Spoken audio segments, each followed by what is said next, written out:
Buenas tardes a todos. Soy David López, soy miembro de la Junta Directiva de Cumplen y su secretario. Hay muchos que están participando que no conocen Cumplen. Voy a decir, para los que no conozcáis, 4 cositas. Es una asociación sin ánimo de lucro que bueno, está impulsada sobre todo por profesionales de cumplimiento normativo, que nació en 2014, nació en las aulas del Instituto de Empresa, para promover precisamente la profesionalización de la figura del Compliance Officer y para implementar las mejores prácticas en este campo. Una asociación, la verdad, que no ha parado de crecer, ya estamos casi 700 asociados entre empresas y profesionales e instituciones interesadas en el mundo del cumplimiento normativo. Y bueno, hemos tenido la verdad que ocasión de comprobar en este y en otros eventos que también se está convirtiendo en un foro de debate y discusión en materia de responsabilidad fiscal corporativa. Así que os animamos, si os interesan estos temas, a que os asociéis y también que os hagáis amigos de la fundación. Para mí es la verdad que un placer colaborar en esta ocasión, en este webinar, con la Fundación Compromiso y Transparencia para informar y presentar de este informe de transparencia en la gestión de la responsabilidad fiscal de las empresas del IBEX 35. La verdad que desde Cumplen llevamos siguiendo la gran labor de esta fundación en la promoción del buen gobierno y bueno, nos gustaría sobre todo empezar felicitándolos por el buen trabajo que están haciendo, ya que sus informes se están convirtiendo realmente pues, en guías para conseguir implantar las mejores prácticas en todos los campos que están tocando. Y además que como autorregulación muchas veces va más allá de la normativa y está haciendo que las empresas que los siguen, que siguen sus criterios y en concreto las que salen calificadas como transparentes en este informe, pues la verdad que van muy por delante de otras empresas, incluso de Europa y de la OCDE, por supuesto, en prácticas de transparencia fiscal. Así que van señalando el camino de por dónde tenemos que ir. Yo la verdad que cuando doy clases de responsabilidad fiscal os utilizo mucho porque me parece que estáis haciendo un trabajo encomiable. Por eso me gustaría ya empezar pues, con los que mejor conocen el informe, que son los que lo han hecho, que es Javier Martín Cabana, que es el fundador y actual director de la Fundación Compromiso y Transparencia, editor de la revista Compromiso Empresarial, es profesor asociado de la Cátedra Inditex de Innovación Social de la Universidad de La Coruña, licenciado en Derecho por la Universidad de Navarra, PDD por IES y diplomado en Dirección Estratégica de Entidades sin ánimo de lucro por la Universidad de Harvard. En microfinanzas también por el Instituto Boulder y sobre todo es autor de más de un centenar de artículos sobre responsabilidad social corporativa, innovación social y buen gobierno. Concepción Sacristán Sánchez, o Cuca, es licenciada en Geografía e Historia por la Universidad Complutense de Madrid, ha realizado diferentes estudios de maestría en Relaciones Internacionales por la Escuela Diplomática y en el Ministerio de Asuntos Exteriores, Comunicación Política Institucional en el Instituto Universitario de Investigación Ortega y Gasset y Ética y Políticas Públicas en la Universidad Complutense de Madrid. Actualmente es consultora del Centro Interamericano de Administraciones Tributarias, en el CIAT, autora y docente del curso de Ética de las Administraciones Tributarias, Ciudadanía Fiscal y Sociología Tributaria y coautora del informe de transparencia en la gestión de responsabilidad fiscal, que ya, como sabéis, esta es la 6ª edición. Ha pasado ya 6 años desde la publicación del primer dossier y la verdad que hemos sido testigos de importantes cambios en este periodo. Hemos visto cómo la responsabilidad fiscal corporativa, que era un tema de gran actualidad, está ya en todos los medios de comunicación y en la agenda de todos los organismos internacionales, especialmente desde la alarma social que han creado pues, unos escándalos fiscales. Todos tenemos en mente esto de los paraísos fiscales, los papeles de Panamá y bueno, vemos que hoy en día cuánto impuestos pagamos se ha convertido también en un asunto de reputación que afecta a la marca, que incluso afecta a la cotización de la acción y que se empieza a valorar también como un factor más a la hora de invertir en una empresa, ¿no? Se usan también como indicador de si una empresa contribuye pues, a la prosperidad y la sostenibilidad de las cargas públicas e incluso se ha convertido en un tema de patriotismo. O no, si recordáis cierta empresa, por ejemplo, en el país, en Inglaterra, fueron declaradas empresas contrarias a los intereses del país por su baja tributación, ¿no? Vemos también cómo lo fiscal ha perdido su tradicional aislamiento, ha pasado de ser una cuestión técnica de especialistas y que a veces está visto como algo ajeno al negocio por los directivos, a estar ya presente en la agenda de todos los consejos de administración, sobre todo en empresas cotizadas. Ahora los consejeros son responsables porque se consideran autores intelectuales de la política fiscal, tienen que diseñar la estrategia fiscal, tienen que supervisar los riesgos, aprobar operaciones con trascendencia tributaria y, como decía, ya no pueden alegar ignorancia porque son ellos los encargados de hacerla. También han surgido muchas tendencias que todos los que sois compliance officers pues tienen que sonar, como son términos como BEPS, cumplimiento colaborativo, recomendaciones de la OCDE, Código de Buenas Prácticas Tributario, y luego está la norma compliance, la UNE 19.602 de Tax Compliance.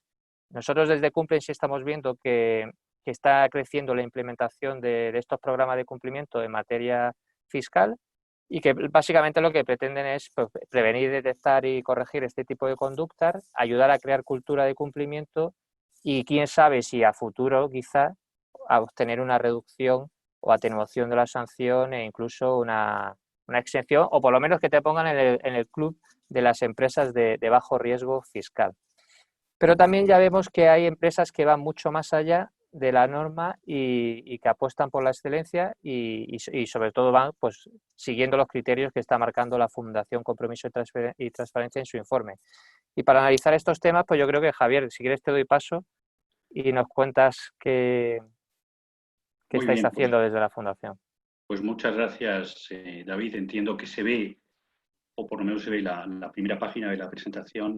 Y muchas gracias también por la colaboración de la asociación Cumplen en la presentación de este informe. Me parece muy pertinente que este informe se presente en el marco de una asociación que tiene como misión el desarrollo y la implementación de las mejores prácticas y la búsqueda de la excelencia en el cumplimiento normativo, pero que vamos aquí, como has comentado, mucho más allá del cumplimiento normativo, pues nos estamos, y es lo que nosotros hacemos, es identificar no solo aspectos de autorregulación, sino buenas prácticas que proceden tanto de las empresas españolas como de otras geografías, ¿no? En la presentación la vamos a compartir, como ha comentado David, entre Cuca, que es coautora del informe, y yo, y este es el guión que vamos a seguir.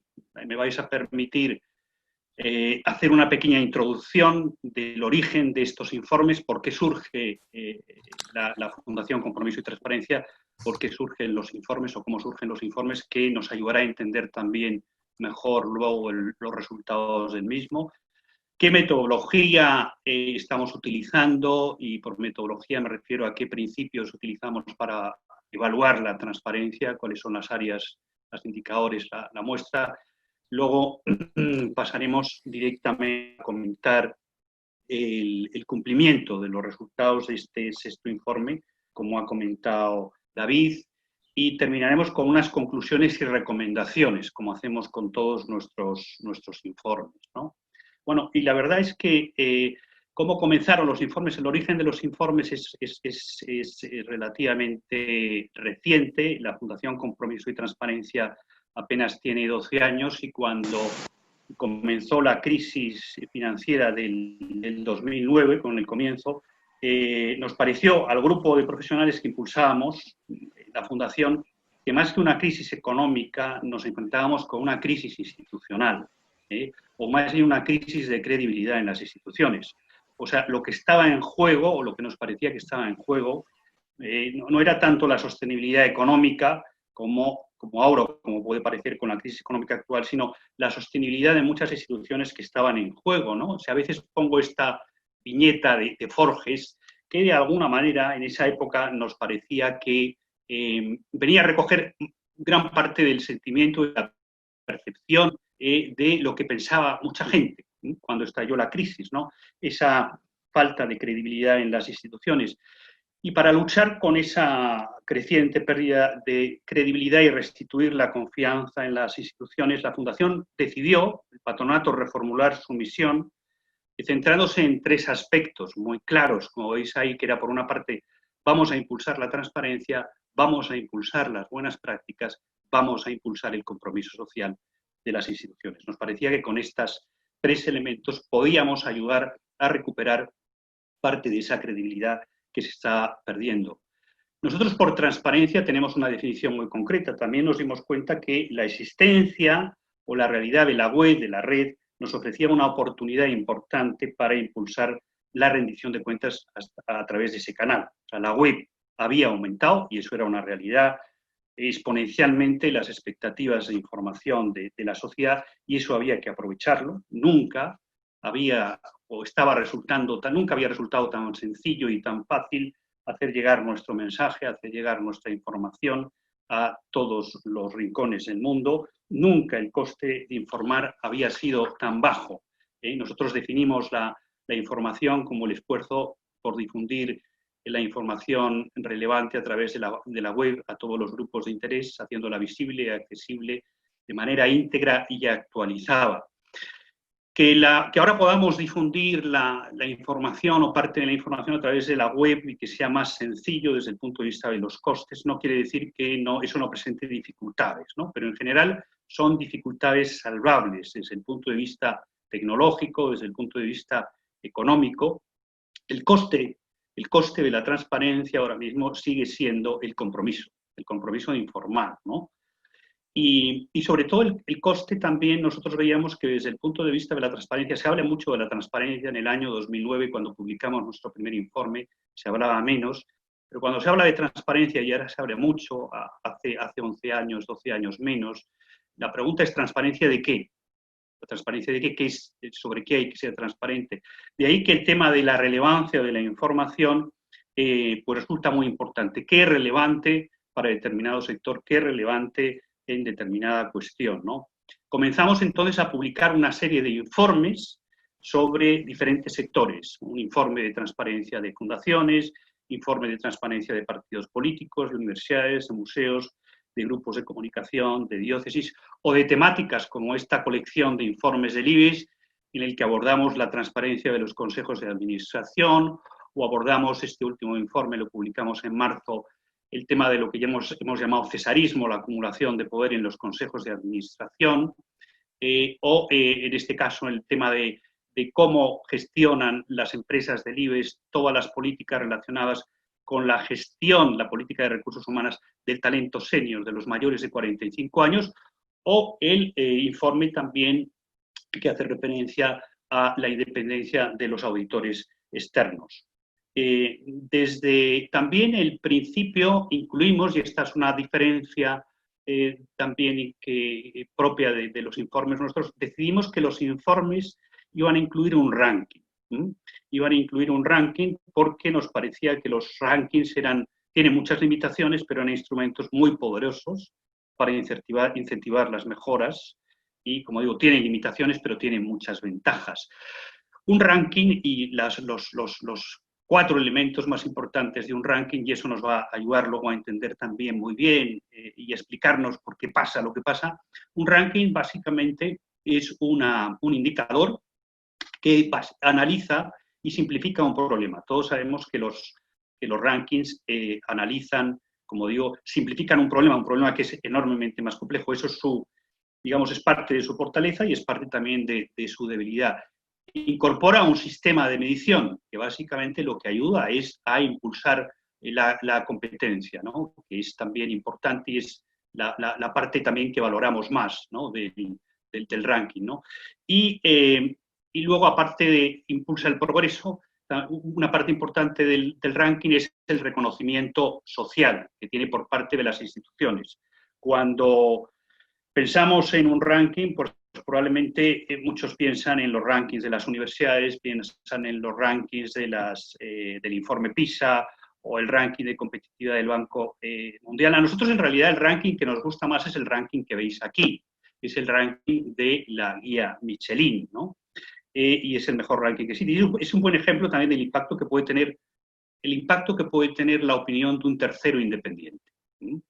¿Y por qué tiene tanto impacto? Bueno, pues muchas razones, ¿no? Y no me voy a detener en cómo se elabora este ranking, por muchas razones, pero entre otras porque nadie ha conseguido hasta hoy establecer una correlación entre la valoración de los restaurantes y la venta de los neumáticos. Es decir, todos aceptan que la guía Michelin, y todos aceptan la opinión de la guía Michelin, porque entienden que su valoración es absolutamente independiente.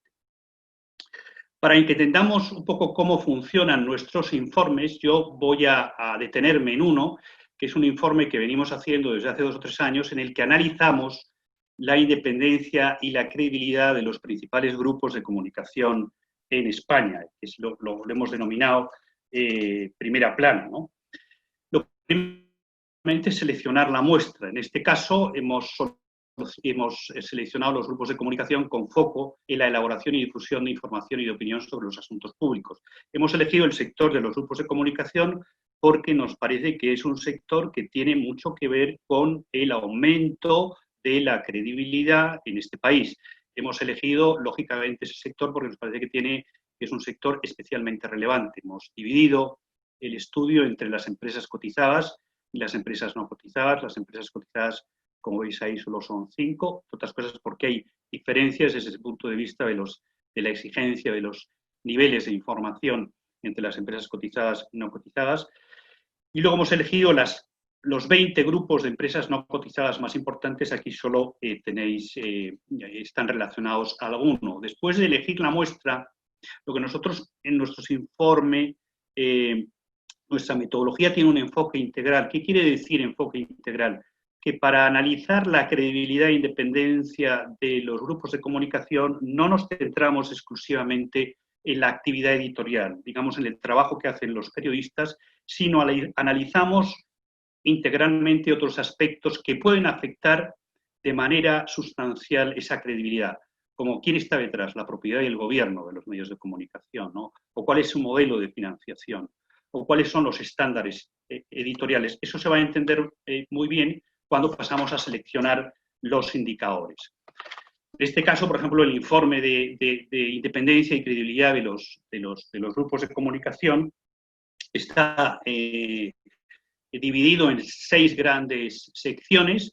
En la primera, pues, analizamos la propiedad y analizamos pues, aspectos de decir, oye, ¿quién está detrás? ¿Cuáles son los accionistas más importantes? ¿Por qué? Pues por ejemplo, en el caso de la propiedad, no es indiferente, para nosotros no es indiferente saber que el Banco de Santander es accionista significativo en 2 de los grandes grupos de comunicación, Prisa y Vocento.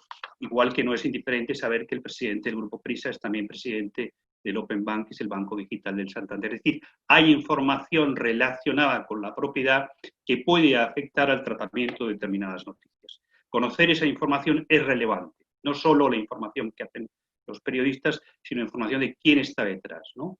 Hay aspectos relacionados también con la composición del Consejo de Administración que van a tener también su importancia. La presencia de determinados accionistas.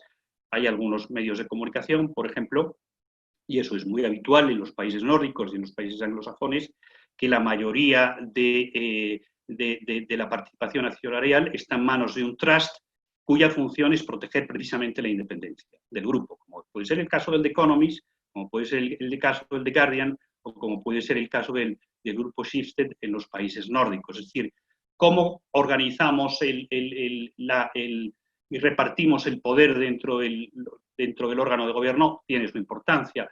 O también temas relacionados con la publicidad institucional o la divulgación de contenidos. Ahora es mucho más complicado y difícil distinguir la publicidad de la parte redaccional o de los contenidos editoriales. Digamos, mucho más difícil. Antes sabíamos lo que era un anuncio y distinguíamos en el papel lo que era un anuncio y distinguíamos lo que era un artículo. Ahora, con el aumento de los que se llaman branded content en los contenidos digitales, muchas veces cuando leemos una noticia, no sabemos si esa noticia está patrocinada, si esa noticia está pagada por el medio. Nosotros impulsamos prácticas aquí como el tema de la transparencia en el etiquetado de los contenidos. Es decir, pensamos que el lector tiene derecho a saber si la noticia que está leyendo la ha elaborado de manera independiente el periódico o los periodistas, o sin embargo, o si se trata de un contenido redaccional pagado por algún medio, ¿no? Normalmente los informes terminan, como hemos visto, con un ranking. Nosotros tenemos un ranking en el que, en función del cumplimiento de los indicadores, agrupamos a las empresas en 3 categorías: transparentes, translúcidas y opacas. De aquí pues tenéis el resultado del informe de credibilidad e independencia de los medios, que veis como en el caso de las empresas cotizadas, de los grupos de comunicación cotizados, no hay ninguna empresa que sea transparente, todas son translúcidas, y en el caso, por ejemplo, de las no cotizadas, todos los grupos de comunicación, como era de esperar, son opacos, ¿no? Y ahí da muy poca información sobre los indicadores que nosotros incluimos. Y lo importante también de estos rankings es lo que consiguen. ¿Qué conseguimos con esto, ¿no? ¿Y por qué hacemos esto? Pues básicamente lo que conseguimos y el efecto que tienen los rankings es el efecto de incentivar la competencia, de señalar cuáles son las mejores prácticas, de poner a competir a las empresas para incorporar esas mejores prácticas. Y como veis aquí se ve una evolución de cómo ha ido aumentando el grado de transparencia de las instituciones que hemos ido analizando a través de los años con la publicación de nuestros informes. Tras la publicación de los informes, pues se produce un aumento de los niveles de información que las diferentes instituciones dan a través de la web, lo cual también nos permite a nosotros tener mejor información, poder con esa mejor información elaborar indicadores cada vez de más calidad, porque otra de las metodologías de nuestro informe es que estos indicadores, como saben muy bien las instituciones que los reciben, no son fijos. Nosotros vamos elevando el nivel poco a poco. Partimos de unos indicadores muy básicos y en la medida en que vamos viendo que las instituciones los van cumpliendo, vamos elevando el nivel poco a poco. Nuestra experiencia nos muestra que el impacto que producen es este. Es cuestión, por tanto, de esperar e insistir. Y la publicación periódica, precisamente el hecho de que sea un ranking que se publique anualmente, el hecho de que las instituciones sean conscientes de que cada año van a recibir el informe antipático de la Fundación Compromiso o Transparencia, que de alguna manera les va a analizar, pues lo que les hace, lógicamente, es incentivarlas para mejorar.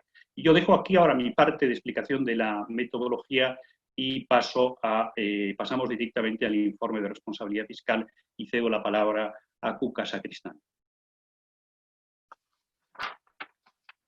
Muchas gracias, Javier. Muchas gracias, David y Cumplen por auspiciar este webinar de presentación del informe. Como veis, este año es ya la 6ª edición del informe de contribución y transparencia de la responsabilidad fiscal de las empresas del IBEX 35 que iniciamos en el año 2014.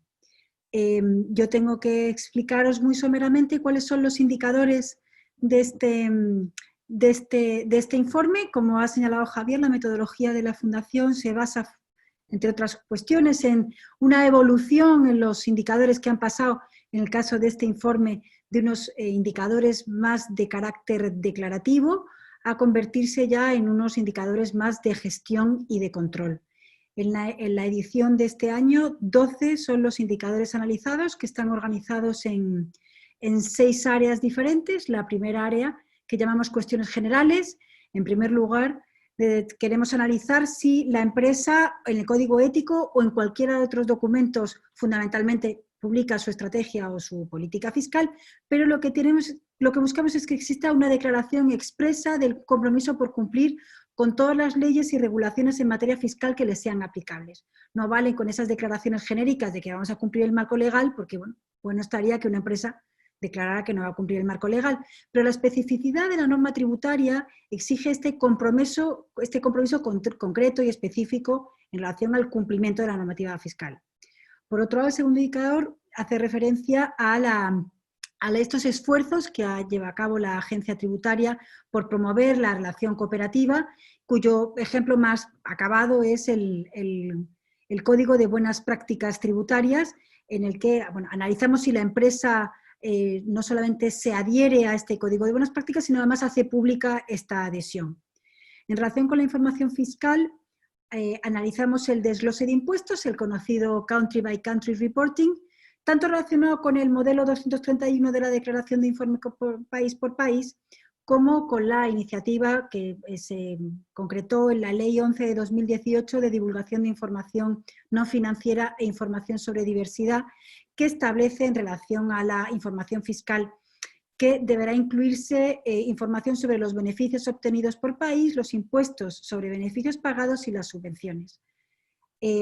Por otro lado, analizamos también en el segundo indicador de este área de información fiscal si la empresa informa sobre los contenciosos que tienen con las distintas administraciones tributarias en todas las geografías en las que tiene presencia y actividad económica. Dos aspectos muy delicados en relación con la fiscalidad internacional son, en primer lugar, la presencia en paraísos fiscales. Aquí queremos dejar claro que el análisis no se hace en si la empresa tiene presencia o no en paraísos fiscales, sino lo que analizamos es cuán transparentes son las empresas en relación a esta cuestión. Por ejemplo, si informan sobre el marco legal al que se adhieren, la ley española o la lista que, porque sabemos todos que no hay unanimidad en los países considerados paraísos fiscales, así que, por ejemplo, no solamente el marco legal, sino hay empresas que dicen que se adhieren a la lista de la OCDE o del Parlamento Europeo o de alguna ONG como Tax Justice Network. Si además informan, por ejemplo, sobre su volumen de actividad, el personal que tienen, la actividad o la perspectiva de presencia en esos países. El blanqueo de capitales es el segundo punto más delicado en materia de fiscalidad internacional, como uno de los delitos más perseguidos en el ámbito internacional. Buscamos aquí y lo que tratamos es de determinar si las empresas informan sobre las políticas, los mecanismos y los procedimientos que tienen establecidos para luchar contra el blanqueo de capitales en su esfera de actividad. En el área de sistema de denuncia y control, en este área, en primer lugar, analizamos los conocidos como canales de denuncia o los sistemas de whistleblowing o speak-up systems, que es una herramienta muy útil para promover la transparencia y la responsabilidad en la empresa. Se consideran en este caso que cumplen con este indicador aquellas empresas que tienen abiertos sus canales de denuncia a todos los grupos de interés y además informan sobre la gestión de este canal de denuncias. Por ejemplo, en sus informes de sostenibilidad dan reportes sobre el número de denuncias recibidas, cómo se gestiona el canal de denuncias, cuáles han sido las conclusiones después de las investigaciones con respecto a las denuncias recibidas. Esos son los criterios fundamentales, o sea, cuando hay datos además cuantitativos, además de cualitativos, para poder determinar la calidad del canal de denuncia. Por otro lado, también analizamos los sistemas de cumplimiento. La empresa informará de los programas y medidas establecidos para prevenir los delitos contra la hacienda pública y la seguridad social, detallando el órgano responsable y sus funciones.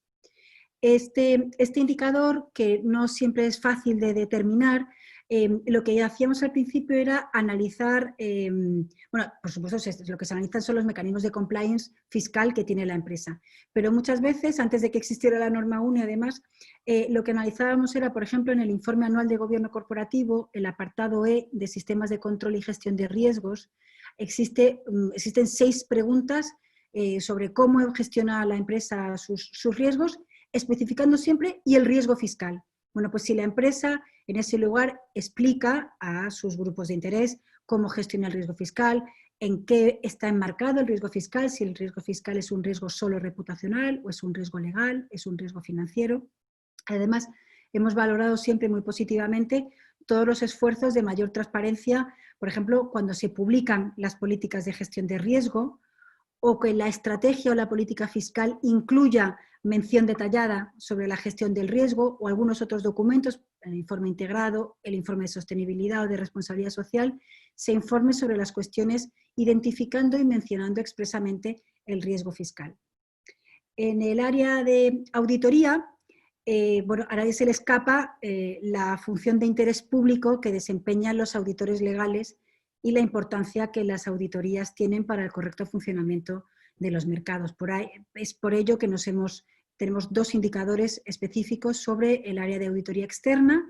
En primer lugar, la empresa hará pública en un lugar visible de su web o en el informe de independencia del auditor externo que la firma auditora contratada para realizar la auditoría legal no presta ningún asesoramiento en materia fiscal, lo que este indicador lo que quiere determinar es evitar los riesgos de los conflictos de interés que pueden afectar al auditor cuando presta servicios otros que el de la auditoría de cuentas. El segundo indicador en el área de auditoría externa tiene que ver con que en el informe, lo hemos llamado desglose porque en el informe sobre la independencia del auditor externo hay que incluir un detalle de todos los servicios prestados por la empresa auditora distintos de la auditoría legal, el importe de los mismos y el número de años que vienen prestando estos servicios. Se pretende salvaguardar la independencia de la firma auditora e incide también en la obligación de transparentar y justificar todos los servicios adicionales distintos a la auditoría legal que presta la firma auditora. Y por último, en el área de gobierno, en primer lugar, bueno, pues la información sobre la transparencia y la responsabilidad fiscal de las grandes empresas tiene mucha relevancia, son cuestiones muy serias y esta seriedad y relevancia la queremos también reflejada en el órgano de gobierno de la empresa. ¿Cómo es el gobierno fiscal de la empresa? Cuando se analizan los informes de actividad de la Comisión de Auditoría, bueno, pues no siempre lo que pretendemos encontrar, en primer lugar, en este documento es determinar el compromiso de la Comisión de Auditoría con el control y la gestión de los riesgos fiscales. Y así el primero de ellos determina si en este informe de actividad de la Comisión de Auditoría las cuestiones relacionadas con la estrategia y el riesgo fiscal de la empresa se informa sobre ellas, así como las reuniones mantenidas con el responsable del área fiscal de la compañía o con los asesores fiscales. Y por otro lado, si la empresa deberá indicar expresamente si se presenta de forma voluntaria a la agencia tributaria el informe de transparencia fiscal y si se eleva al Consejo la opinión y valoración de la agencia sobre dicho documento, examinando así si la Comisión de Auditoría analiza y valora el informe de transparencia fiscal presentado a la agencia. Los resultados de este año, en primer lugar, bueno, pues podemos ver cómo el primer indicador, podemos hablar casi de se ha consolidado esta tendencia de las empresas de fundamentalmente hacer públicas sus estrategias y sus políticas fiscales, atendiendo así al artículo 529 ter de la Ley 31/2014, que hablaba de la competencia del Consejo de Administración para determinar la estrategia fiscal de la empresa. Se ha universalizado la buena práctica de hacer públicas estas políticas o estrategias fiscales. Por otro lado, en relación a la suscripción o a la adhesión al Código de Buenas Prácticas Tributarias, tenemos que señalar que todavía, atendiendo a la última lista que se pudo consultar antes de la publicación del informe, la lista que tiene disponible la agencia tributaria en su web, la última consulta tenía fecha de 3 de marzo del año 2020. Todavía hay 8 empresas del IBEX 35 que no han suscrito el Código de Buenas Prácticas Tributarias. En relación al indicador sobre el desglose de impuestos, bueno, pues se percibe que bueno, la puesta la entrada en vigor de la Ley 11 de 2018 ha tenido su efecto.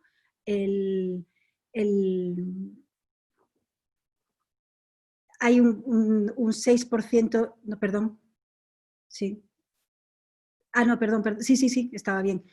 Si el año pasado eran 3 empresas, o sea, un 9%, las empresas que cumplían con este indicador, este año ha ascendido a un 51%, son 18 las empresas que cumplen con el indicador del desglose de los impuestos. Es en relación con los litigios, con uno de los indicadores que más resistencia tiene a aumentar y a despegar en su cumplimiento.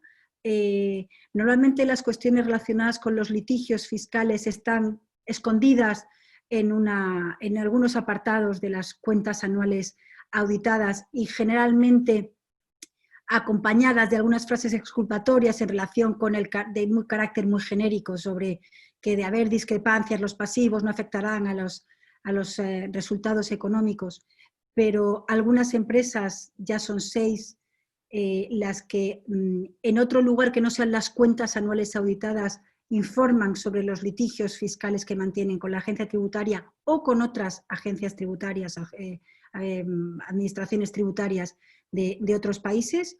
Por ejemplo, queremos destacar la experiencia, voy a ir destacando a lo mejor alguna buena práctica, en este caso es la de Endesa, que en su web cuenta con un apartado específico sobre inspecciones y litigios, o Iberdrola, que en su informe de transparencia tiene un apartado concreto sobre los litigios fiscales que mantienen con todas las administraciones tributarias en los países donde tienen presencia.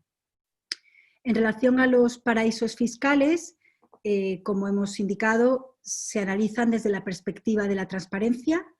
En esta edición ya es un 37%, son 13 las empresas que informan sobre su presencia en paraísos fiscales.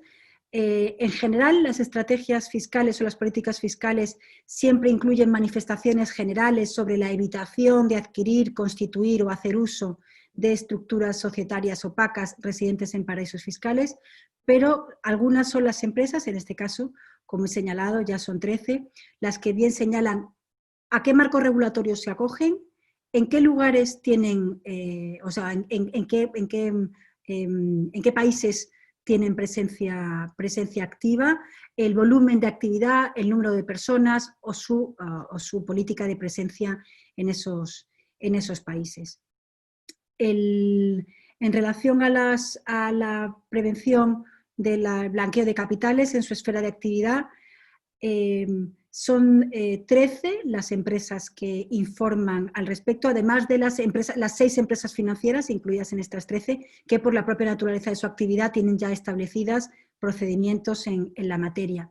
En general, las menciones son muy sucintas en el código ético, pero hay algunas empresas que hacen un plus de transparencia y, por ejemplo, informan sobre las horas de formación que tiene su personal en materia de blanqueo de prevención del blanqueo de capitales, o afirman tener o publican sus manuales de prevención. En fin, un paso más en la calidad del reporte en relación con esta espinosa cuestión. En lo relativo al canal ético o de denuncia, como hemos señalado, solamente se consideran positivamente aquellas empresas que cuyo canal está abierto a todos los grupos de interés o no solamente es para empleados, y se facilita alguna información fundamentalmente de tipo cuantitativo. Hay algunas empresas cuya mejor práctica es que el canal de denuncias está gestionado por empresa externa independiente, como es el caso de Bankia o el caso de Endesa, el caso de Grifols, el caso de Repsol, el caso de Siemens. Y destacamos la buena práctica de Red Eléctrica Española, que publica un informe ejecutivo de gestión del código ético, donde se recogen las circunstancias acaecidas en relación al sistema corporativo de gestión ética del canal en el año en curso. Por último, en relación a los programas de compliance fiscal, los programas y medidas para prevenir los delitos contra la hacienda pública y la seguridad social, ya son 29, el 83% de las empresas que en alguno de sus documentos de reporte dan detallada cuenta, más allá de las 3 líneas de defensa, explican un poco más cuál es todo su sistema de gestión del compliance fiscal. Destacamos especialmente pues, el caso de BBVA, que reporta los avances en materia de control y gobernanza fiscal en su informe de gobierno corporativo y en su informe de contribución fiscal global de este año. El caso de Endesa, que tiene en su página web unos enlaces al sistema de gestión y control de riesgos fiscales, con acceso a su política de gestión y de control del riesgo fiscal. Asimismo, Red Eléctrica Española o Repsol, también en su web y en sus informes, informan sobre los marcos de control fiscal. Sé que Javier quería especialmente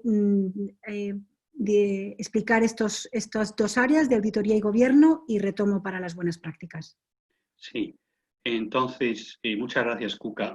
Estas son las 2 áreas que presentan menores grados de cumplimiento. En gran parte también está debido a que algunos, sobre todo el área de gobierno, es relativamente nueva, ¿no? Pero como vemos aquí, en relación con el primer indicador. Es decir, nosotros exigimos, y aquí quiero ser muy claro en este punto, porque también sé que hay varios representantes de las auditoras y de las Big Four que siguen con interés este webinar, y nosotros hemos dedicado y vamos a presentar a finales de este mes un informe específico sobre la independencia de la auditoría externa en las empresas del IBEX 35, con lo cual todo este área va a tener un mayor desarrollo, pero aquí todavía sigue habiendo bastantes empresas dentro del IBEX 35 que siguen lo que nosotros entendemos como una mala práctica, aunque lo permita la ley, como una mala práctica, la práctica de contratar la firma auditora que preste servicios fiscales, o bien que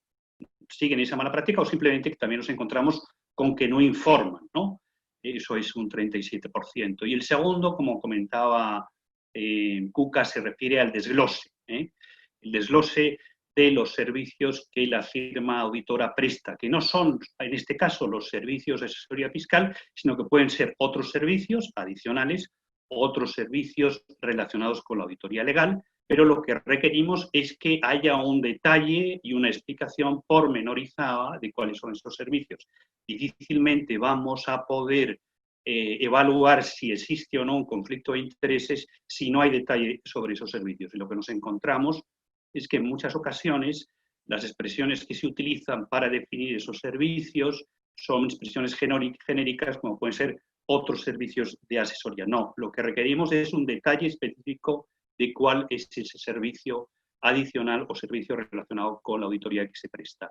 Y la segunda área es la del gobierno, que también presenta grados de cumplimiento inferiores a las otras áreas, como os digo, porque es un área reciente, apenas tiene 2 años, la introdujimos hace 2 años en nuestro informe, porque queríamos, siguiendo la metodología, y como ha comentado Cuca, dar un paso más, elevando el listón y comprometiendo a los consejos de administración, en este caso a la Comisión de Auditoría. El Consejo de Administración, como ustedes saben bien, es un agujero negro que básicamente no rinde cuentas ni ha rendido cuentas a nadie, ni siquiera a los accionistas.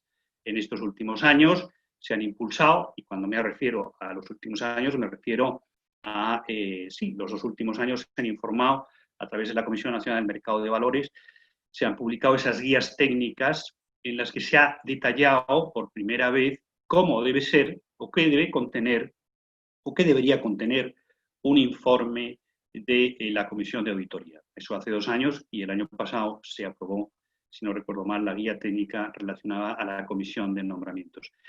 En este caso, lo que son normas, a nosotros nos parece que este área, que apenas tiene 1 año de examen, ha experimentado un crecimiento importante y que seguro lo va a experimentar en los próximos años, porque las orientaciones, las guías técnicas de la CNMV son relativamente recientes y creo que en los próximos años, lo estamos viendo ya, y lo hemos comprobado este año, la calidad de la información de las comisiones del Consejo será mucho mayor, ¿no? Es el último indicador, lógicamente, es el más incumplido, también porque se trata y pedimos una cosa muy concreta aquí en este caso, y es que el Comité de Auditoría tome cuenta del informe de transparencia voluntario que se presenta a la agencia tributaria, y también entendemos que esta es una práctica que se irá introduciendo de manera gradual. Y ahora pasamos a las...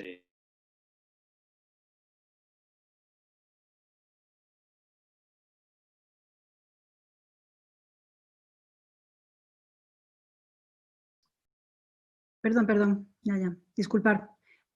Nuestros informes suelen acabar con un apartado de recomendaciones y bueno, pues en este caso muchas de ellas han venido siendo las mismas en las últimas ediciones.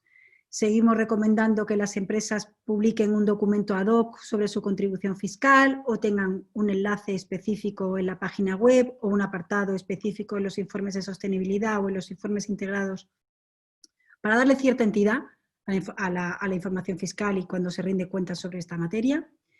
Recomendamos presentar ante la agencia tributaria el informe anual de transparencia fiscal para las empresas adheridas al Código de Buenas Prácticas Tributarias, que las empresas faciliten algún detalle, o sea, el detalle país por país de los beneficios obtenidos y de los impuestos de sociedades pagados, que se proporcione una información más clara, detallada y transparente sobre la presencia en paraísos fiscales, los marcos legales a los que se acogen y sus perspectivas de permanencia, informar sobre las políticas y procedimientos en materia de prevención del blanqueo de capitales, informar sobre los canales de denuncia, que los canales de denuncia sean canales abiertos a todos los grupos de interés y que además se facilite información sobre su gestión y datos cuantitativos sobre su funcionamiento. Que se informe sobre las políticas de gestión de los riesgos fiscales en el marco de la política de cumplimiento. Javier, la siguiente. Que se adopte la buena práctica, como ha mencionado Javier hace un momento, de no contar con ningún servicio de asesoría fiscal con las firmas encargadas de auditar las cuentas para evitar el conflicto de interés y disminuir el riesgo fiscal, desglosar e informar de los servicios relacionados con la auditoría y los servicios adicionales y visibilizar este deber de supervisión del órgano de gobierno a través del informe de actividad del comité de auditoría. Por último, que en el informe de este año hemos destacado algunas buenas prácticas y las hemos extraído incluso del propio texto porque muchos algunos no eran indicadores propiamente dichos y además iban a perder un poco su significancia a lo largo del texto. Entonces, las hemos querido destacar tanto en el propio informe como ahora en esta presentación. Los informes específicos sobre materia fiscal en realidad no es una práctica nueva. El BBVA fue el primero que lo hizo, empezó en el año 2013 con el informe de contribución fiscal global correspondiente al ejercicio, pero esta buena práctica se ha ido extendiendo, está en nuestras recomendaciones que se universalice, pero es cierto que cada vez están mejorando no solamente el número, sino la calidad de la información que se reporta. Y entonces, bueno, pues queríamos destacar esta buena práctica porque además estos informes están accesibles en la web y bueno, pues es una forma muy fácil, muy pedagógica y una rendición de cuentas muy transparente en materia de fiscalidad. Además, bueno, queríamos destacar que ya hay 2 empresas que se han certificado en la UNE 19602 del Sistema de Gestión de Compliance Fiscal o de Compliance Tributario. La primera fue Iberdrola y Endesa también. Ambas empresas informan de ello en su página web y bueno, pues las felicitamos y creo que será una cuestión que más empresas se irán adhiriendo a esta buena práctica. En lo relativo a las relaciones con las administraciones tributarias, si bien es cierto que todas las estrategias y políticas fiscales de las empresas hablan siempre de la relación cooperativa y de la buena fe y la transparencia, hay algunas empresas que informan de manera más clara sobre esta relación con la administración tributaria. En este caso, hemos querido destacar el caso de Endesa, que en su web indica que en el año 2019 ha mantenido reuniones para analizar el contenido de los informes de transparencia de los ejercicios 2017 y 2018 y ha recibido una carta confirmando la idoneidad de toda la información presentada y agradeciendo la disposición, colaboración y transparencia de la entidad. Asimismo, Repsol publica un documento llamado Relaciones Cooperativas 2019, en el que informa sobre las acciones en este ámbito y además sobre su colaboración con otros organismos internacionales. Sobre la autoevaluación, es una buena práctica que destacamos de Repsol porque ha elaborado este documento de autoevaluación de buenas prácticas tributarias 2019, pero además incluye los indicadores de GRI 207 de tax que se aprobaron en septiembre del año pasado y 2019 con el objetivo de promover una mayor transparencia en el enfoque de los impuestos y fomentar la confianza de los interesados y contribuir a que las decisiones en materia de políticas y de inversiones estén mejor informadas. Por último, bueno, la información sobre los impuestos diferidos, los créditos fiscales, es una cuestión que genera mucha controversia y bueno, pues celebramos que a las empresas, en este caso BBVA y Endesa especialmente, no solamente informen de ello en las cuentas anuales auditadas, como todas, pero además en otros documentos de reporting donde hacen más comprensible para otros grupos de interés esta información. Así pues, BBVA en su documento Contribución Fiscal Global del ejercicio 2019 y Endesa en el informe de transparencia fiscal del 2019 facilitan algún detalle a este respecto. Javier, creo que cierras tú las últimas slides sobre el impacto. Sí, es decir, en cuanto al impacto, digamos, el informe, cuando comenté las características de los rankings, mencioné que el reconocimiento social era importante. Si las instituciones analizadas, en este caso las empresas del IBEX 35, no reaccionan a nuestras recomendaciones, no las incorporan, pues la verdad es que nuestro esfuerzo resultará absolutamente baldío, ¿no? Lo cierto es que desde el inicio, como se ve en el informe de transparencia fiscal, en este caso del grupo Iberdrola, las empresas han reconocido la opinión de los informes, o por lo menos las sugerencias que les hemos dado, y las han incluido en la valoración de los suyos, como se ve aquí. Pero quizá más importante que ese reconocimiento, que para nosotros lógicamente es importante, es la mejora que se ha producido en estos 6 años. Cuando comenzamos hace 6 años el primer informe de responsabilidad fiscal, como veis ahí en este gráfico, el 86% de las empresas del IBEX 35 eran opacas, de acuerdo, lógicamente, con los criterios, con nuestros indicadores, lo que entendíamos nosotros en esos momentos, en esos años por opacidad, pero era el 80% de las empresas del IBEX eran opacas. La responsabilidad fiscal no era un tema que se había introducido en la agenda de las empresas como parte de la responsabilidad corporativa.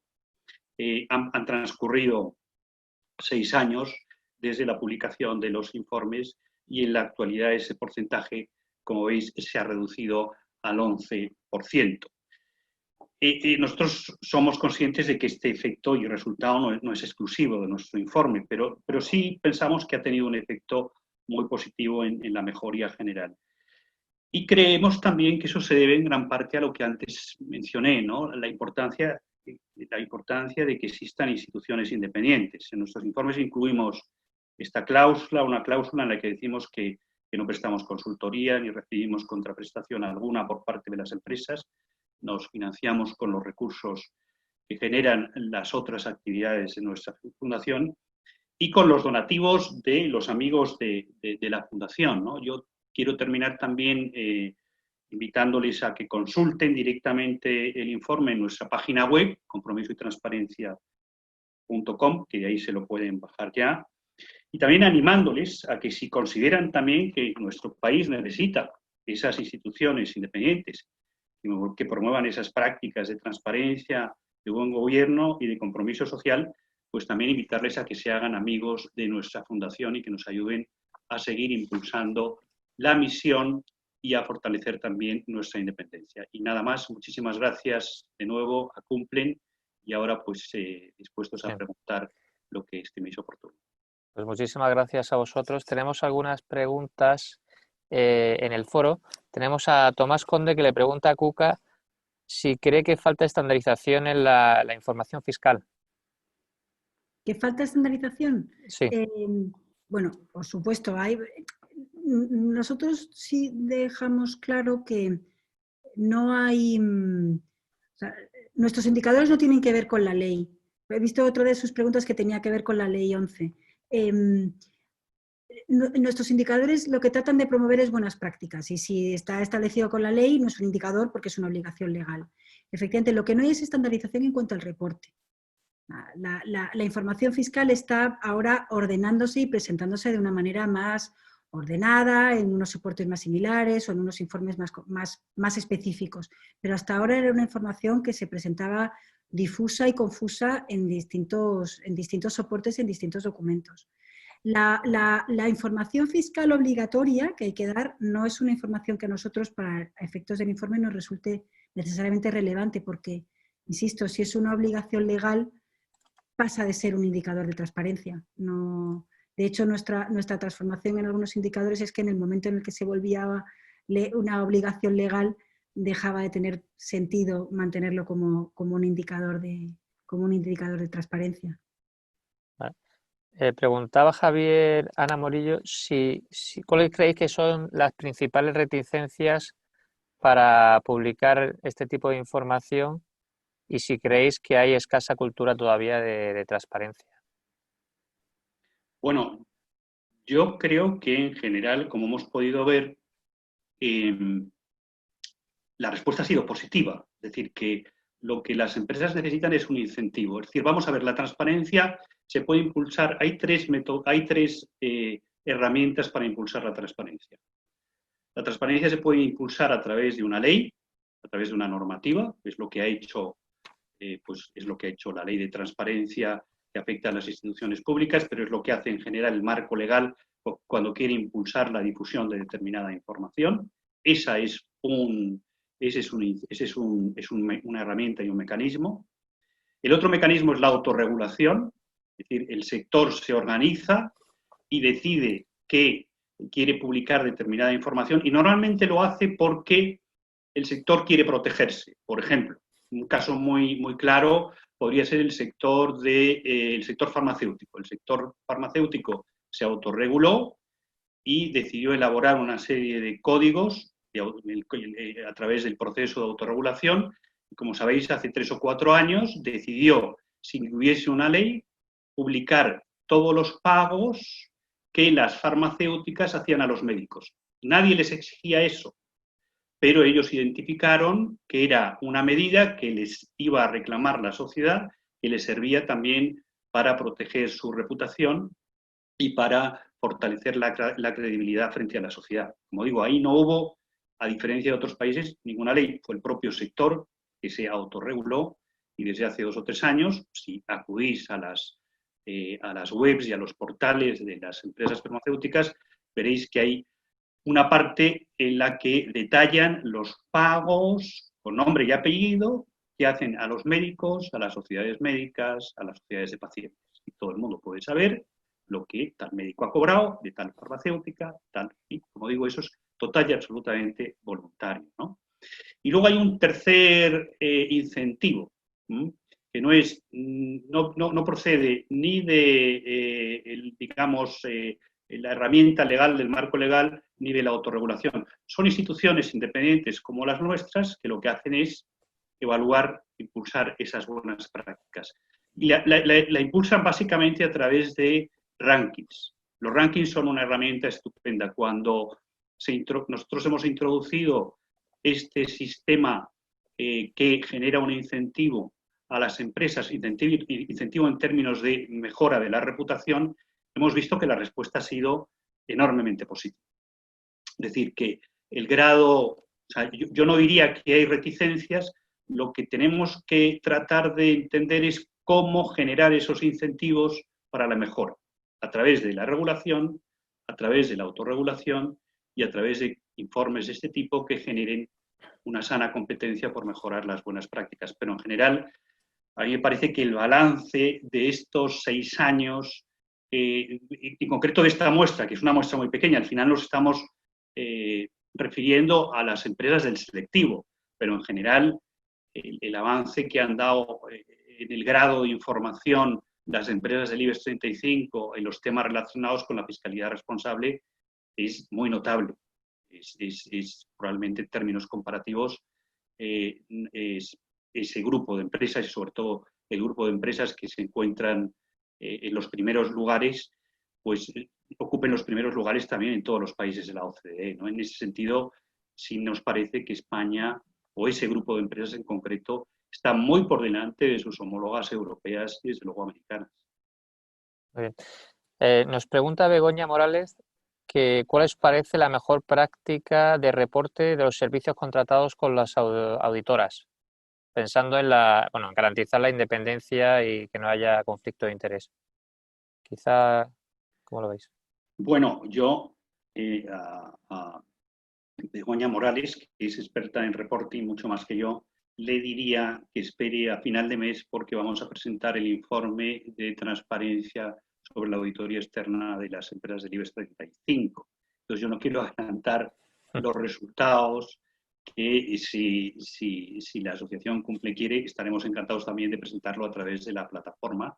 Nos hemos encontrado buenas prácticas, pero aquí los resultados relacionados con el tema de la información sobre la independencia de la auditoría externa no son tan favorables como el informe de la responsabilidad fiscal. Me temo que todavía nos queda un camino un trecho muy largo que recorrer hasta que lleguemos a esos niveles de transparencia en el caso de la independencia de la auditoría externa.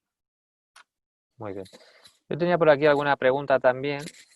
Javier, por lo que veis, ¿de dónde suele surgir el impulso o la idea de desarrollar la responsabilidad fiscal corporativa? O sea, ¿veis a los administradores que están interesados en ello? ¿Viene del director fiscal? ¿Cómo surge? Yo creo que, vamos, nuestra experiencia, UCAI también podrá complementar lo que yo digo. Pero vamos, nuestra experiencia es que en general el impulso en estos últimos años en los temas de responsabilidad fiscal ha venido del área fiscal. Es decir, son los responsables fiscales a los que atañe directamente esta cuestión los que han impulsado directamente todos los temas relacionados con la transparencia y las buenas prácticas en el tratamiento fiscal. Precisamente como nosotros pensamos que esta es una cuestión que no atañe exclusivamente a los responsables del área fiscal, introdujimos hace un par de años ese área de gobierno. Nos parece que efectivamente el tema de la responsabilidad fiscal es un tema de gobierno, y por eso introdujimos esos indicadores que intentaban o intentan evaluar el grado de compromiso del comité de auditoría.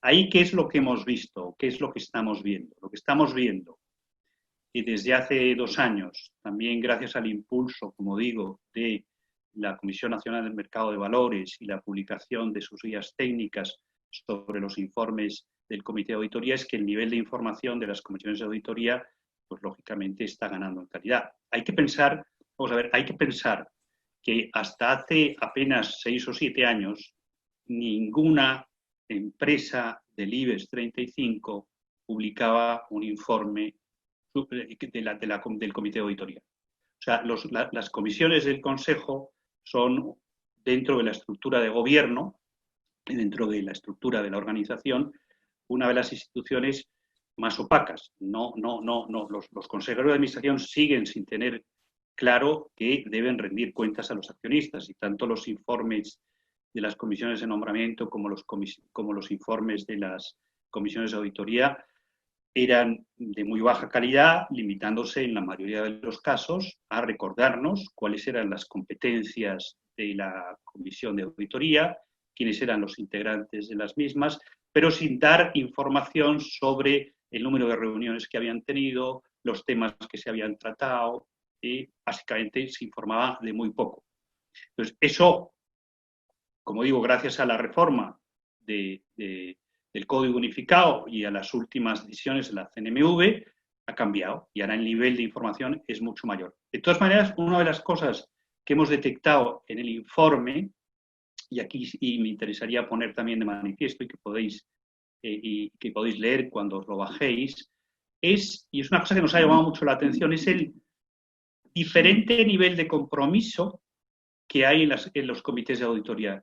Nos encontramos con comités de auditoría, pongamos el caso de Siemens Gamesa, que se ha reunido 26 veces a lo largo del año, que son muchas veces, y otros comités de auditoría, pues pongamos el caso de Ferrovial, de Inditex y Amadeus, que solo se han reunido 4 o 5.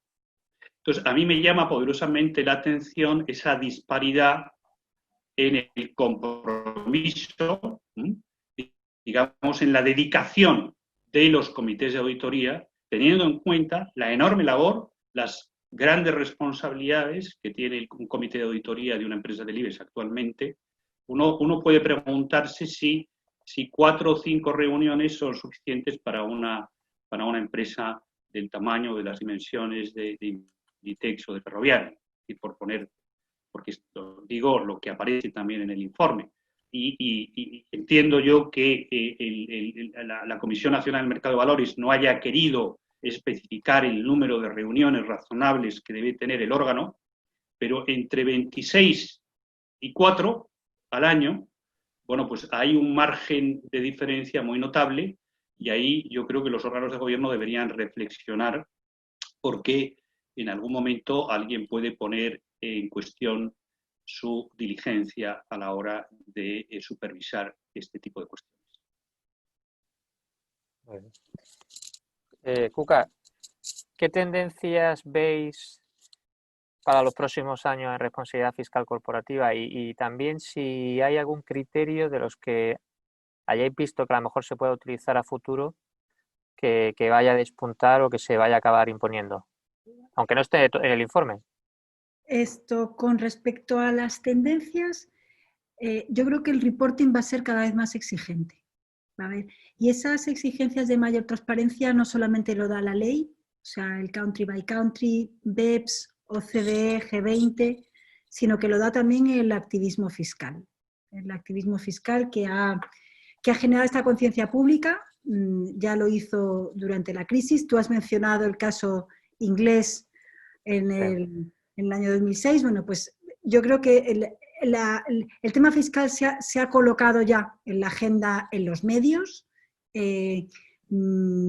ha hecho portadas de muchos periódicos cuántos impuestos pagan algunas empresas, extranjeras o nacionales, si nuestras empresas pagan mucho o poco impuesto de sociedades.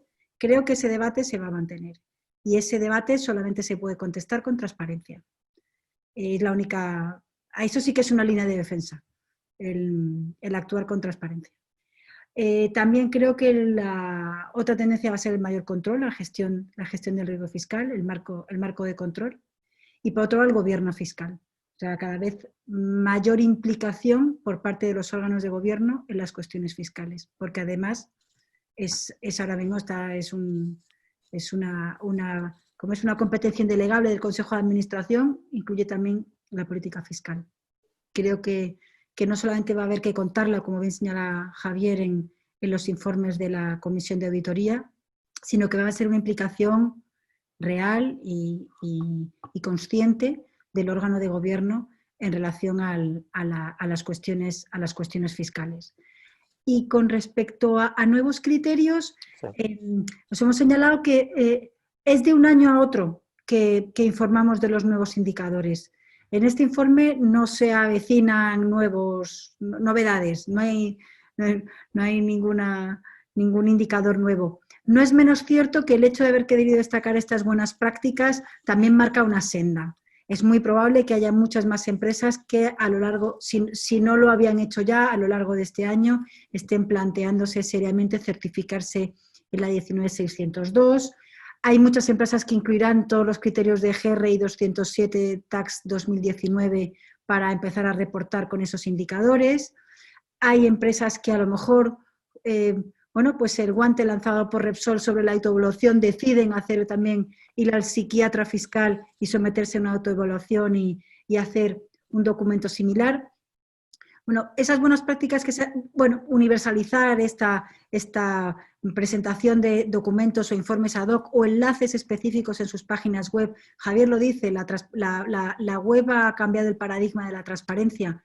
Bueno, pues en la web permite que la información fiscal esté en un único enlace, ordenada, organizada, sistematizada, de fácil acceso y, digamos, pedagógicamente accesible para todos los grupos de interés. Creo que, pues no tenemos indicadores nuevos, pero creo que van a ser las principales tendencias que vengan y los próximos criterios quizá que podamos tomar en consideración a la hora de hacer futuros informes. No tenemos muchas más preguntas en el foro. Javier, ¿tenéis algún referente internacional que haga un trabajo similar en otros países? ¿Y quién son? ¿Y esos países cuáles serían los más avanzados, ¿no? en materia de responsabilidad fiscal hacia los que tenemos que mirar si queremos avanzar en estos temas? Vamos a ver, yo creo que hay algunas instituciones, hay algunas ONGs en países anglosajones que hacen una análisis similar a nuestro sin publicar un ranking, de las instituciones. A mí me parece que, vamos a ver, a mí me parece que en este caso son las empresas europeas las que deben mirar a las empresas del IBEX 35. Me explico, es decir, probablemente sobre todo a las empresas que hemos catalogado como transparentes, están situadas en los primeros puestos, esas que hemos recogido y que aparecen seleccionadas entre las buenas prácticas, sin ninguna duda. Es decir, me parece que van muy por encima, como he comentado antes, de sus homólogas extranjeras. Tendríamos que hacer, y ese estudio sería muy bueno hacerlo, no hay un estudio comparativo hoy por hoy de la transparencia y la responsabilidad fiscal a nivel de países de la OCDE a nivel europeo. No existe ese estudio, pero nosotros sí publicamos, y publicaremos también en el mes de julio, un informe sobre la contribución social de las empresas multinacionales extranjeras en España. Y ese informe, en ese informe, una de las cosas que analizamos es si las empresas multinacionales en España informan de los impuestos que pagan en España y si esas empresas multinacionales, que son muy conocidas y de todos conocidas, tienen también en sus webs corporativas información sobre sus políticas fiscales. Entonces yo me atrevo a decir, aunque no he hecho ese informe y ese análisis, que en general estas empresas del IBEX 35 que están situadas en los primeros puestos están muy, muy por encima de sus homólogas europeas. No nos vamos a encontrar hoy en día en ningún país europeo un informe de responsabilidad fiscal como los que hemos señalado en las prácticas de estas 5 empresas. Simplemente no existe.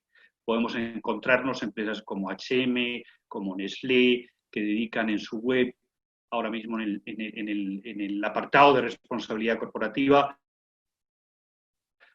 una sobre tax policy en la que explican cuál es su política fiscal, cuál es su política relacionada con los precios de transferencia, cuál es la política sobre el pago efectivo del country by country report. Pero eso es una declaración de intenciones.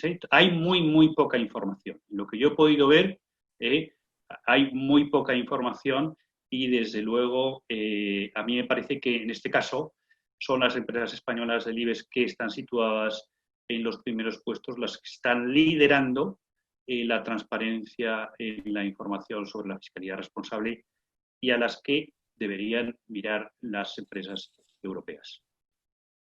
Muy bien. Veo que tenemos alguna pregunta adicional que hace Napoleón Santamaría. Una pregunta para Cuca. Sabiendo que eres experta en la parte de América Latina, pregunta que, por ejemplo, en Ecuador, ¿qué pueden hacer para avanzar en incorporar una cultura de responsabilidad fiscal empresarial?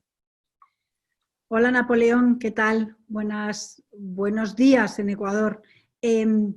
Pues yo he tratado en algunos seminarios que he dado en América Latina y a través del Centro Interamericano de Administraciones Tributarias, de que se imponga, o sea, que se elaboren informes como estos desde la academia, digamos, desde alguna universidad que haga estudios similares, alumnos de maestría que tuvieran esto como trabajo casi de fin de curso de un máster, porque los marcos legales son distintos, las empresas son diferentes, pero un estudio de las circunstancias económicas y de las obligaciones legales y de la transparencia en un país, esto es perfectamente factible de hacerlo desde centros universitarios o de centro de estudios. Y yo sé, Napoleón, que tú eres profesor en alguna universidad y podías plantearle a tus alumnos que hagan un trabajo de grupo determinando, bueno, pues un ranking de empresas el que se quiera analizar y establecer unos indicadores, estos u otros, similares.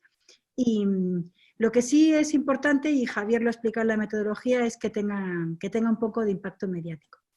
El impacto mediático, digamos, y la compra por parte de tanto los analizados como un poco el entorno social ayuda mucho a que esto se vaya imponiendo. Si no, no hay otra de momento que la ley. Ya sabes, o palo o zanahoria, pues va a tocar palo, porque muchas veces la zanahoria solo no vale. Muy bien. No sé si teníamos alguna pregunta de Pedro Ortún. Kika, quizá tú puedes...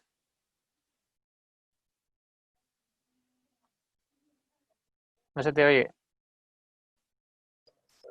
Perdón. Disculparme. Sí. No, parece que no. Parece que no hay más preguntas. Sí, que se las he mandado por chat a Javier. Pues si las quiere... puedo Te estamos escuchando. realmente. Te estamos escuchando. Si las quiere hacer... Quería hacer dos preguntas a Javier o a Cuca o a quien sea. Soy Pedro Ortún, un antiguo director de la Comisión Europea que he llevado el tema de la responsabilidad social durante 17 años, del 2000 hasta mi jubilación. Y quería hacer dos cosas de actualidad sobre el reporting que se están empezando a generar aquí en la Comisión Europea, porque sigo los temas estos. Uno es la posible legislación sobre mandatory due diligence en materia de respeto de derechos humanos en las cadenas de suministro. Y la segunda pregunta era la idea que está empezando a generarse en círculos de la OCDE, de la ONU, sobre la posible condicionalidad a las ayudas financieras, tanto nacionales como europeas, para las empresas que han subido impactos graves del COVID, condicionarlas a que se comprometan esas empresas a respetar los principios de responsabilidad social, de transparencia fiscal, de respeto a los derechos humanos en sus estrategias, en sus inversiones y en sus cadenas de suministro. Esas dos preguntas en las que le había puesto directamente por el chat a Javier. Muy bien, yo a la segunda ya te contesto que sí, que me parece... ¿no? Sí, a mí la segunda ya te contesto que me parece que es una iniciativa, que es una propuesta positiva. Todo lo que sea establecer condiciones a la ayuda a mí no me parece negativo, sino al contrario, y sobre todo si se trata del cumplimiento de estándares de respeto de derechos humanos, mucho mejor. En cuanto a la primera parte de la pregunta, yo no tengo conocimiento, pero sí he visto aquí que dos de las personas que han preguntado, que probablemente sean las que más sepan, no sé si Begoña Morales sí o no en el panel, pero en el tema de derechos humanos, sí, veo que sí. El tema de derechos humanos, qué bien. El tema de derechos humanos, pues probablemente es una de las principales expertas que hay en España, con lo cual, ya que veo a Begoña, le paso el testigo a ella. No es que no quiera contestar, sino que no quiero meter la pata. No, simplemente, bueno, hola a todos.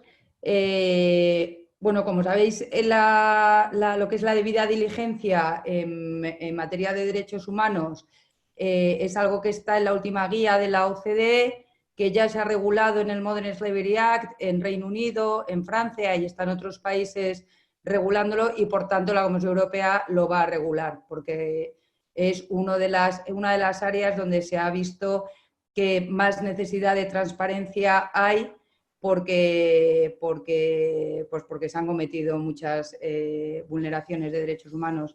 Entonces, sí, es un tema crítico y se está trabajando en ello. Naciones Unidas, además, lo está impulsando también mucho en todos los continentes. No sé si con esto respondo. Yo entiendo. Muy bien, Begoña. Pues muchas gracias. A vosotros. Pues si no hay más preguntas, yo le agradecería a los ponentes su participación en el webinar en colaboración con Cumple y con la Fundación. Y os invito a que estéis atentos a futuras convocatorias que tenemos en Cumple. Por ejemplo, el jueves 18 de junio a las 5 tenemos otro webinar sobre gestión eficiente del canal de denuncia. Y el jueves 25 de junio a las 5, el gobierno corporativo en relación con la gestión de riesgos no financieros. Y creo que también, Javier, vosotros también tenéis algunos webinars dentro de poco. Tenemos webinars. Lo que pasa es que los nuestros, en este caso, están dirigidos a un sector que del que también se ocupa mucho la Fundación, que es el sector de las fundaciones. En concreto, tenemos uno mañana dirigido al sector fundacional, que se va dirigido a los patronatos de las fundaciones, de cómo pueden abordar la crisis del COVID, qué decisiones tienen que tomar en relación con la crisis del COVID, que es un sector también, como os digo, al que la Fundación presta especial atención. Nada, aprovecho, David, para reiterarte nuestro agradecimiento a vosotros por habernos permitido presentar el informe en esta asociación y emplazaros también a la presentación del próximo informe, que todavía no tenemos una fecha exacta de cuándo lo publicaremos, pero que será probablemente a finales de este mes. Pues encantado, contad con nosotros.